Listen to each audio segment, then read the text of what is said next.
प्यारे बच्चों, आज के इस लेक्चर में आपका स्वागत है।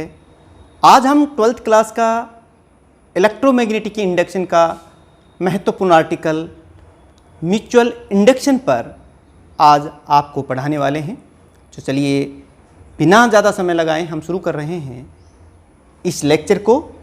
म्यूचुअल इंडक्शन, ये 12th क्लास के साथ साथ जो बच्चे तैयारी कर रहे हैं IIT या नीट एग्ज़ाम्स की, उनके लिए जो बेसिक कॉन्सेप्ट्स के लिए बहुत महत्वपूर्ण रहने वाला है। म्यूचुअल इंडक्शन, देखते हैं क्या होता है।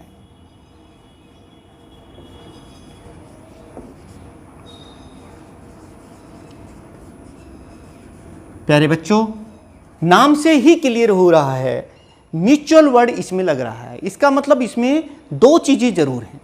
सेल्फ तो स्वयं ही होता है, जैसे कि पिछले लेक्चर में आपने सुना पढ़ा सेल्फ इंडक्शन के बारे में।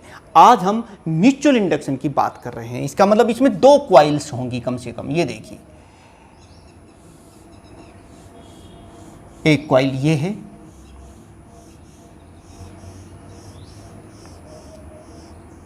इस कॉइल को हम डायरेक्टली एक बैटरी से जोड़ देते हैं।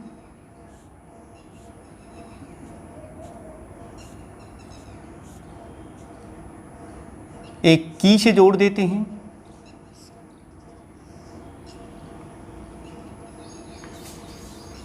इस कॉइल को हम प्राइमरी कॉइल कहेंगे बेटे, P1 P2 कहेंगे। सभी बच्चे थोड़ा ध्यान करें, साथ साथ नोटबुक में डायग्राम और जो भी तमाम बातें हम यहाँ आपको पढ़ा रहे हैं उनको लिखते चले जाएंगे। चलिए देखते हैं। और ये दूसरी कॉइल है बेटे, ये देखिए, ये म्यूचुअली कपल्ड है पहली कॉइल से। इसके यहाँ हम डायरेक्टली एक गैल्वेनोमीटर जोड़ देते हैं। ये है गैल्वेनोमीटर।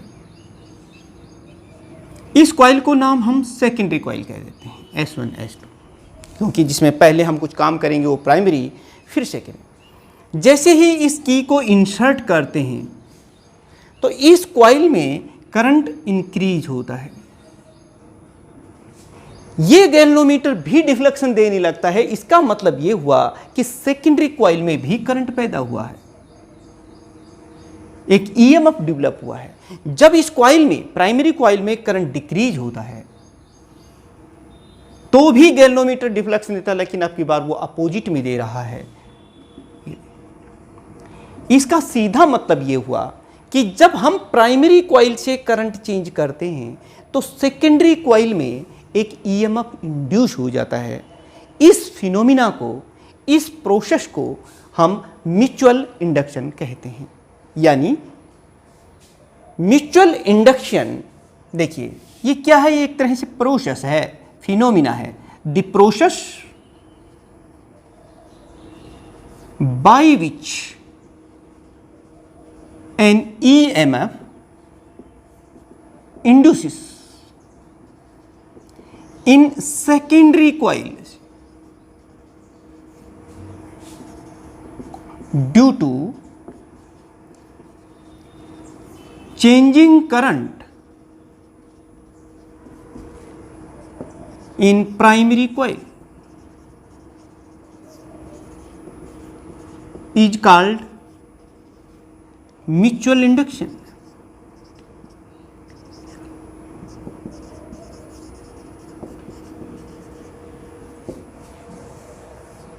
ये देखिए, आप देख रहे हैं कि म्यूचुअल इंडक्शन होता क्या है। ये दो कॉइल्स का होता है हमेशा। जैसे अपन कभी कोई चीज़ एक्सचेंज करते हैं, कोई बुक एक्सचेंज कर रहे हो तो आप क्या कहते हैं, we have exchange our books mutually. हमने तुमने वो बुक उनको दे दी, वो बुक तुमने उनको दे दी, यानी दोनों ने ही उस बुक का आदान, इसे म्यूचुअल कहते हैं।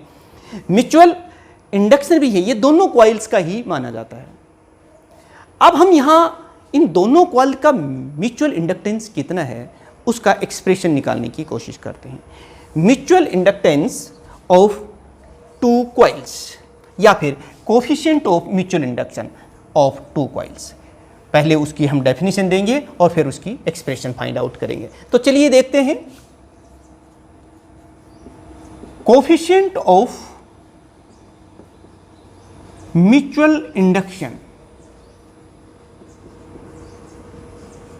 ऑफ टू कॉइल्स और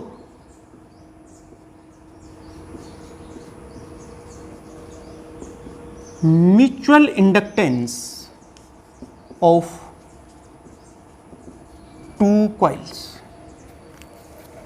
तो प्यारे बच्चों देखिए, शुरुआत करते हैं, हमें डेफिनेशन देनी है coefficient of mutual induction of two coils या फिर mutual inductance of the two coils. हम क्या करके चलेंगे, ये देखिए, मान लो हमने इसमें से करंट पास किया, प्राइमरी कॉइल से आई करंट पास किया। जैसे ही हम इसमें से करंट पास करते हैं तो इसमें मैग्नेटिक फ्लक्स बनता है, और वो मैग्नेटिक फ्लक्स ना सिर्फ प्राइमरी कॉइल से पास हो रहा है बल्कि सेकेंडरी से भी वो पास होगा, क्योंकि वो तो मैग्नेटिक लाइन्स ऑफ फोर्स तो ऐसे हैं। तो मैं यहां यही लिखने जा रहा हूं कि the magnetic flux linked with the secondary coil is, ये देखिए मैं सेकेंडरी कॉइल में ये मैग्नेटिक फ्लक्स बन रहा है, is directly proportional to the electric current passes through the primary coil.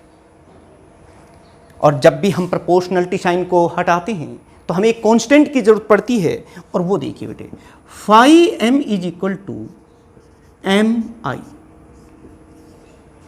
where m is the constant of proportionality and it is called coefficient of mutual induction of two coils or mutual inductance of the two coils. It depends on the number of turns in the coils, area of cross section, nature of the material वगैरह वगैरह, इन चीज़ों पर ये depend करता है। तो इस तरीके से हम इसकी डेफिनेशन दे सकते हैं। अब चलिए डिफाइन करना हो, कोई कहे कि give the definition of mutual inductance, तो हम लोग क्या लिखेंगे, this equation one can be written here, ये देखिए बेटे, m is equal to phi m by I. अगर हम इस तरह से इसको लिखते हैं, इफ I को हम 1 यूनिट कर दें यानी कि 1 एम्पियर कह दो, तो फिर m कितना हो जाएगा बेटे, यहां पे ये देखिए m इजकल टू 5। यहां से डेफिनेशन आ गई हमारी कि mutual inductance of the two coils is equal to the magnetic flux linked with the secondary coil when unit electric current passes through the primary coil. ये हो गई। इसी डेफिनेशन को हम एक और फार्मूले से भी दे सकते हैं। ये देखिए बेटे, एक और जो है mutual inductance of the two coils,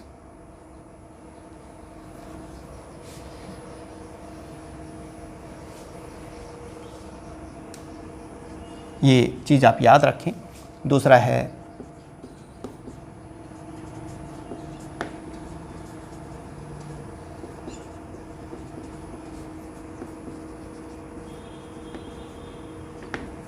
देखिए बेटे, एक और point, according to Faraday law of electric, एक और तरीके से भी हम इसको डिफाइन करते हैं।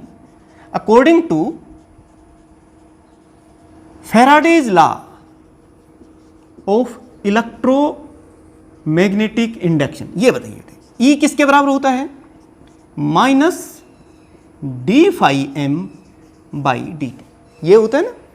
तो put this value of phi M, जो मैग्नेटिक फ्लक्स हमने इस इक्वेशन से, वो इस इक्वेशन में रख दीजिए। तो देखिए हम लोग क्या लिखेंगे, it is equal to minus M हम बाहर ले लेते हैं, D I by D T, ये हो गया बेटे।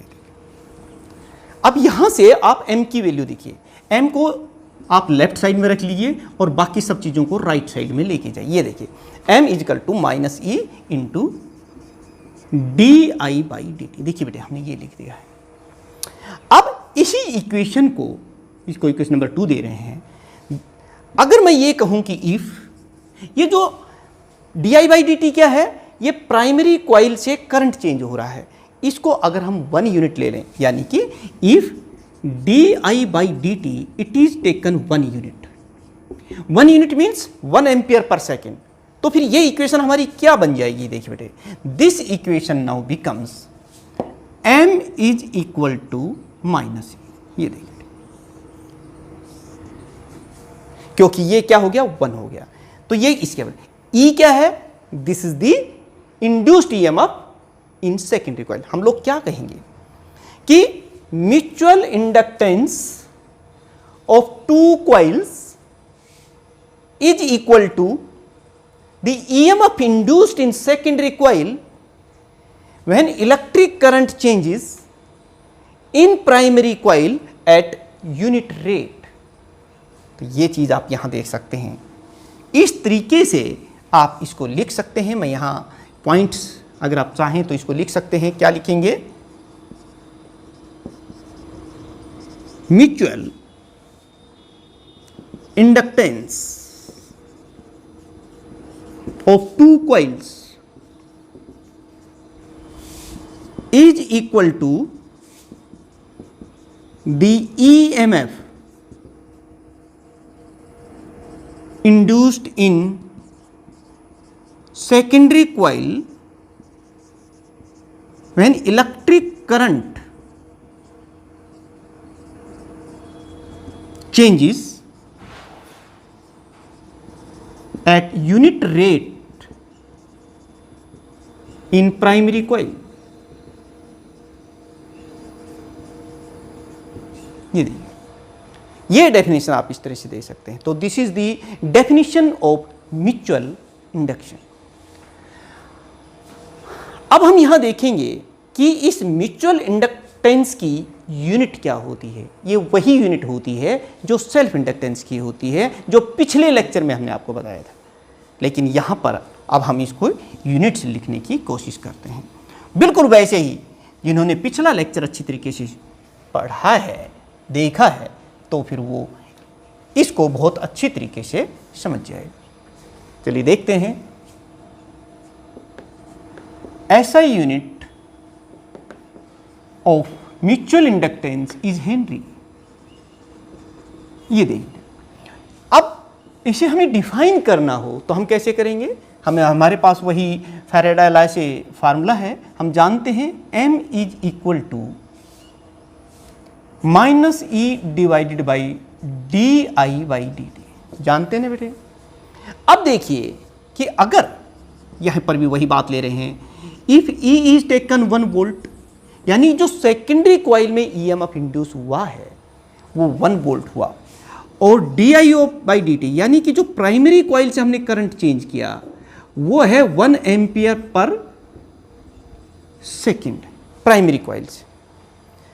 तो फिर m कितना होगा? This equation m gives here minus e।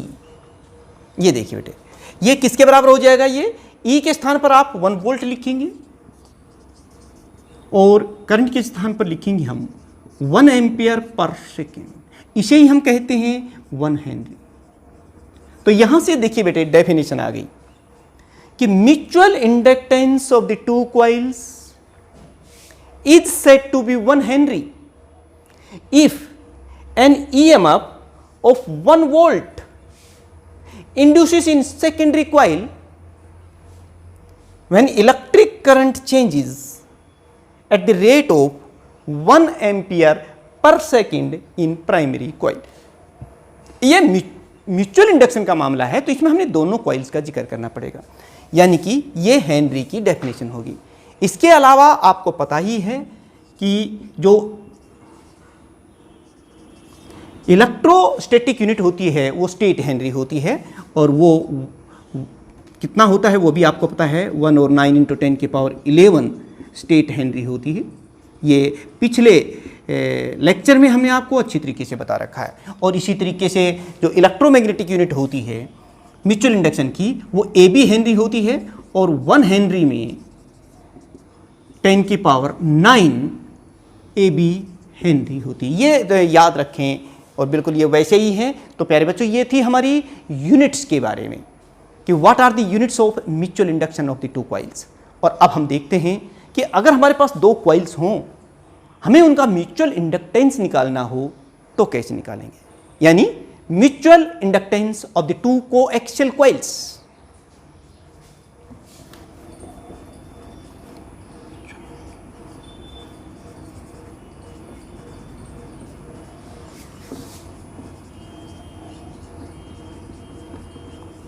Coaxial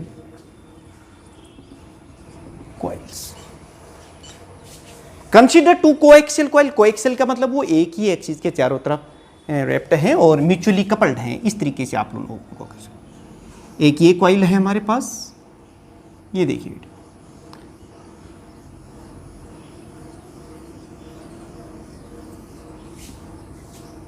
इस कॉइल को हम प्राइमरी कॉइल कह देते हैं P1 P2, क्योंकि इसमें से हम करंट पास करने वाले हैं। इसकी जो लेंथ है वो L है। ये हमारे पास दूसरी कॉइल है,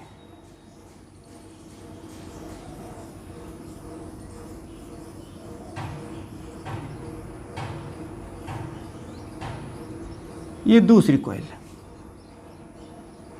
इसको हम सेकेंडरी कॉइल कह रहे हैं बेटे, S1 S2। प्राइमरी कॉइल में जो नंबर ऑफ टर्न्स हैं वो हम N1 ले लेते हैं, और सेकेंडरी कॉइल में जो नंबर ऑफ टर्न्स हैं उसको हम N2 ले लेते हैं। तो पहले जब हम mutual inductance of two coaxial coils और सोलिनॉइड्स निकालना चाहें तो हम क्या करेंगे? सबसे पहले कंसीडर कर लीजिए बेटे, consider two coaxial coils P1 P2 and S1 S2। फिर इनके बारे में जो कुछ है वो लिख दीजिए कि let L is the length of the each coil, इसके भी और इसके भी, ये लिखना है लेंथ ऑफ, मतलब जो भी कुछ दे रखा है वो लिख दीजिए। ये भी लिख दीजिए N1 and N2 are the total number of turns in primary and secondary coils respectively. Total number of turns in primary and secondary coils respectively. फिर देखना, I is the electric current passes through the primary coil, ये primary में से current pass किया है, electric current through primary coil. अब बताइए बेटे, जैसे ही हम प्राइमरी कॉइल से करंट पास करेंगे हमें क्या निकालना? देखिए मैंने कहा था कि हमारा जो टारगेट होता है ना, हमें ध्यान होना चाहिए। हमें इन दोनों कॉइल्स का म्यूचुअल इंडक्टेंस M निकालना है। उसका तरीका देखिए, पहले हम इसमें से मैग्नेटिक फ्लक्स निकालेंगे सेकेंडरी कॉइल से, एक तरीके से, और एक और तरीके से भी हमें पहले से ही पता ही है, जो थोड़ी देर पहले कहा था हमने।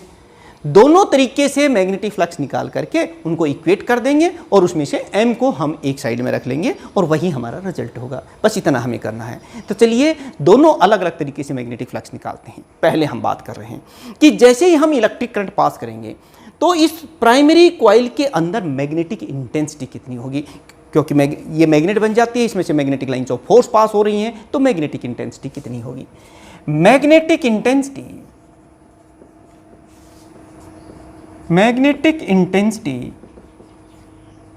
At any point in coil, बताइए बेटे। ये हो जाएगी H, मैं इसको H से लिख देता हूं, और ये हो जाएगी N1 I कहे है, इसमें I करंट पास कर रहे हैं, I बाई L इसकी टर्न, ये हो गया। क्योंकि ये कोएक्सियल कॉइल्स हैं, प्राइमरी और सेकेंडरी एक ही जगह है, तो जैसे ही इसमें मैग्नेटिक इंटेंसिटी डेवलप हुई तो वो सेकेंडरी में भी है, तो magnetic flux density linked with कितनी हो जाएगी एट एनी पॉइंट। अब मैं जो बात कर रहा हूं, magnetic flux density in secondary, अब मैं सेकेंडरी का जिक्र यहां कर रहे हैं, सेकेंडरी कॉइल कितना हो जाएगा बेटे? ये it is equal to B and it is equal to mu naught H। ये put this value of H from this equation, we write mu naught N1 I by L। ये B आ गया बेटे। और प्यारे बच्चों, आप जानते हैं B क्या होता है? मैग्नेटिक फ्लक्स डेंसिटी, यानी कि magnetic flux per unit area होता है। अब हम ये मानते हैं कि ये magnetic flux per unit area है, या तो magnetic flux linked with each turn of the secondary coil, उस प्रत्येक टर्न का एरिया कितना है? A is the area of each turn. ये दोनों का ही हम बराबर ले रहे हैं, ईच, प्राइमरी और सेकेंडरी। तो ये देखिए magnetic flux linked with each turn कितना हो जाएगा, ये देखिए बेटे, it is equal to B into A. A क्या है, area each turn of secondary coil. ये सब अब मैं बात सेकेंडरी की कर रहा हूं, सेकेंडरी कॉइल। ये हो बी की वैल्यू यहां से हम रख सकते हैं। ये देखिए हमारे पास कितना हो जाएगा, म्यू नोट N1, ए यहां है ही, एल भी है और आई भी है, प्रत्येक टर्न के साथ बेटे सेकेंडरी की। और सेकेंडरी में टर्न कितनी है, कुल N2 है। तो total magnetic flux linked with the secondary coil कितना हो जाएगा, वो लिख दीजिए बेटे। आप देखिए अब मैं बात कर रहा हूं total magnetic flux linked with the secondary coil. Total magnetic flux linked with secondary coil.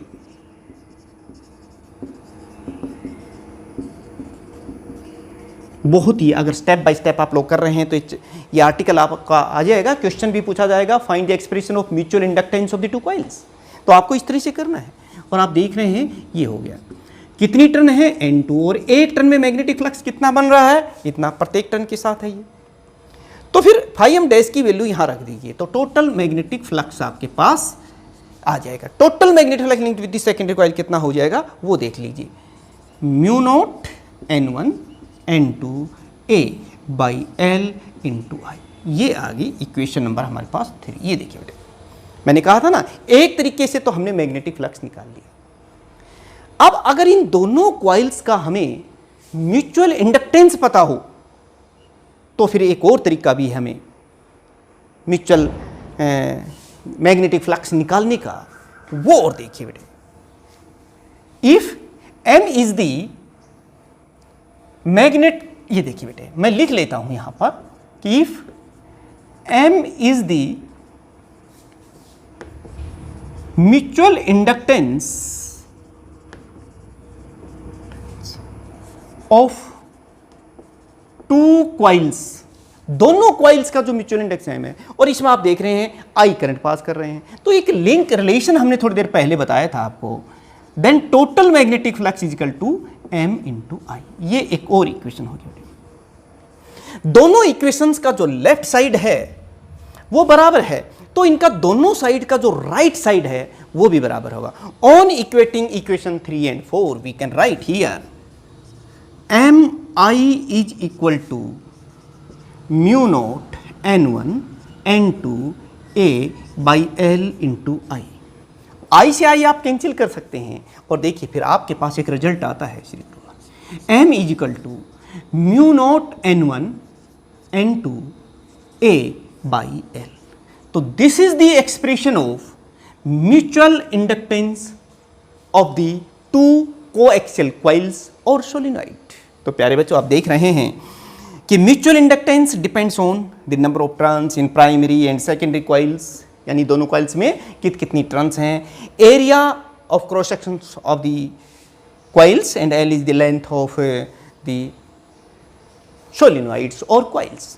इस तरीके से क्वेश्चन क्या था हमारा, किस तरह से पूछा जाएगा, find the expression of mutual inductance of the two coils. तो प्यारे बच्चों आपको कुछ विशेष नहीं करना, सबसे पहले दोनों कॉइल्स को इस तरह से कंसीडर करें, जितने भी डाटाज हैं उन सबको डिटेल में लिख दीजिएगा, और उसके बाद मैग्नेटिक फ्लक्स निकालना है। जैसे हम करंट पास करेंगे तो मैग्नेटिक इंटेंसिटी निकाली, उसके बाद मैग्नेटिक फ्लक्स डेंसिटी, फिर मैग्नेटिक फ्लक्स आ जाएगा। और एक तरीका मैग्नेटिक फ्लक्स का ये होता है, इन दोनों को इक्वेट कर देंगे, हमारे पास M आ जाएगा और हमारी स्कोरिंग हो जाएगी अच्छी तरीके से, आप भूलेंगे नहीं। ये मेरा दावा है, वादा है आपसे कि अगर आपने पूरा लेक्चर ढंग से देख रहे हैं, कॉपी पेन से मेन पॉइंट्स आप लिखते जा रहे हैं, तो निश्चित ही आप इस आर्टिकल को क्लियर, ये आर्टिकल आपके लिए हो जाएगा।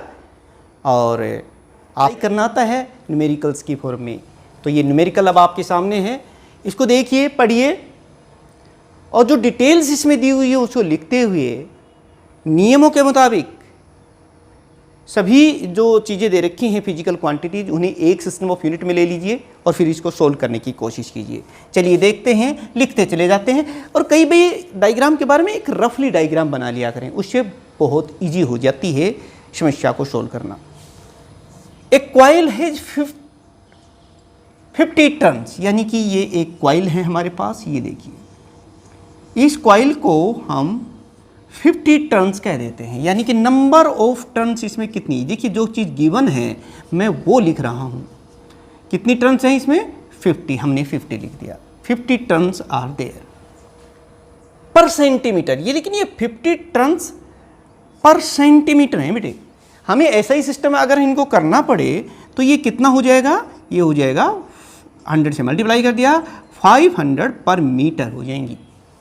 Along its length and cross section area. ये देखिए बेटे, एरिया ऑफ क्रॉस सेक्शन, इसका एरिया ऑफ क्रॉस सेक्शन जो दे रखा है वो कितना दे रखा है? 4 सेंटीमीटर स्क्वायर। इसको भी आप मीटर में बदल लीजिए, 4 × 10⁻⁴ मीटर स्क्वायर। ठीक है, आप देखिए आगे क्या करेंगे। अब आगे कह रहा है कि 200 टर्न्स ऑफ अनोदर वायर, एक और वायर है जिसकी 200 टर्न्स हैं, वो इस पर लिपटी हुई है। ये देखिए, इसमें कितनी टर्न्स हैं? N2। इसमें कितनी टर्न थी? N1। तो N2 टर्न्स बेटे कितनी है टोटल? वो है 200। ये भी हमने लिख दिया है। अनोदर वायर्स टोटल टर्न्स है। आपको क्या निकालना है? Mutual inductance of 2 coils determine करनी है, और साथ में म्यू नॉट की वैल्यू भी आपको दे रखी है, 4π × 10⁻⁷ न्यूटन पर एम्पियर स्क्वायर। ये देखिए, तो जैसे ये लिखेंगे तो आपके पास फार्मूला जाए। अभी हमने पढ़ा था म्यूचुअल इंडक्टेंस का जो फार्मूला है हम जानते हैं। हम लिखेंगे H M = mu naught N1 N2 A। जो भी चीज़ें दे रखी हैं वो लिख दीजिएगा और फिर उसको सोल्व कर दीजिएगा, आपके पास आंसर आ जाएगा। तो चलिए, म्यू नॉट की वैल्यू कितनी है? 4π × 10⁻⁷ हमने लिख दिया। N1 कितनी है? 5000 हमने भी लिख दिया। और N2 कितनी है? ये 200 है। चलिए, ये भी लिख दिया। और एरिया ऑफ क्रॉस सेक्शन आप देख रहे हैं, ये है 4 × 10⁻⁴। प्यारे बच्चों, इसको सोल्व कर लीजिएगा और आप देखेंगे कि जो रिजल्ट आएगा वो ज़्यादा समय नहीं, आप खुद कैलकुलेट करके देख लीजिएगा। आई थिंक इसका जो रिजल्ट आप देखेंगे तो ये आ जाएगा 5.0। आप सोल्व कीजिए इसको, 27 × 10⁻⁴ हेनरी, ये आंसर आना चाहिए। ये देखिए, तो प्यारे बच्चों, इस तरह से मैं ये नहीं कह रहा कि सिर्फ यही एक न्यूमेरिकल, आप और भी न्यूमेरिकल्स आपकी बुक में हैं, किसी भी में, उसको ऐसे आप पहले बिना देखे उस न्यूमेरिकल को सोल्व करें, फिर देखें कि कहीं गलती हुई है तो फिर आप देखें, बट ट्राई आप खुद करें। मैं हमेशा एक ही बात कहता हूं कि अपने खुद के नोट्स बनाइए, अपनी खुद की प्रैक्टिस कीजिए, क्वेश्चंस कीजिए, और जब देखेंगे धीरे धीरे आप परफेक्ट हो जाएंगे। और प्यारे बच्चों, आज इस लेक्चर में हमने म्यूचुअल इंडक्टेंस के बारे में बहुत कुछ पढ़ा है, कुछ न्यूमेरिकल्स भी किए हैं, और इसी होप के साथ कि आप और भी न्यूमेरिकल्स करेंगे, आप करते रहिएगा। नेक्स्ट लेक्चर जो है हमारा आपकी क्लास के लिए रहेगा वो अल्टरनेटिव करंट से संबंधित है, बहुत इंपॉर्टेंट आर्टिकल्स है वो भी। इस पूरे लेक्चर को सुनने के लिए आपका बहुत बहुत धन्यवाद। मिलते हैं अगले लेक्चर में एक नए टॉपिक जो अल्टरनेटिव करंट से संबंधित है उसके साथ। Thank you very much.